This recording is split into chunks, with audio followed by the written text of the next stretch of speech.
Sige na. Sige. This drawing is all about sunflower. Sunflower. Ipakita mo sa akin. Oh, ano ba yan? Ano ba yan? Babe, pwede mo bang ipaliwanag kung ano yan? Ano? Papangalanan mo yan lahat. Ano yan? Ito. Sige. Ito ay bahay. Sino ang nakatira dyan? Ako. Ako. Ano pa? Ay, sandali. Ito naman ay bulaklak. Anong klaseng bulaklak? Ay.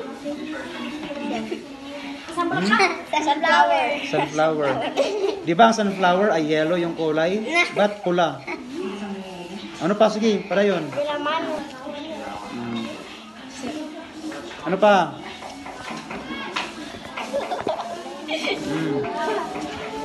Sige, ano pa?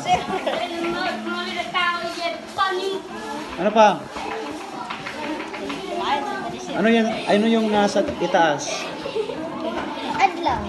Ano yung adlaw sa Tagalog? Sun. Araw. Araw. Na sun. Ano yan? Ibon. Okay, so ba't yan ang pinili mo?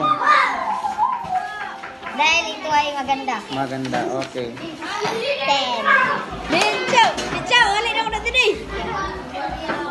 Hoy, ikaw na sunod o! Cho, dali. Paliwanag mo. Sarap ko sa sunod siya. Anong kayang gipili? Para Ay, pag tamon. para meron makuha ang isda. Para may makuha ang isda. Be, tingnan ko. Ano ko sa... Paliwanag mo. Ano yan? Ipana. Okay, ano yan? Barko. Barko. Ano to? Ha? Ilog. Ilog. Ilog. So, naglalayag ka, nagsakay kag bangka. Ano bang ginagawa mo dyan?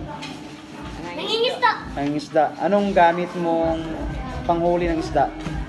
Panak! Musti! Layo. Ay, ganun din sa bukot sa. Kokot. Ba't yan ang pinili mong drawing? Para meron makain. Para mayroong makain. Hindi ganahan, baka nasa mag-drawing, wala. Gano'n. Okay. So, basta sa likod kay, nagsuot mong ka. Is drawing.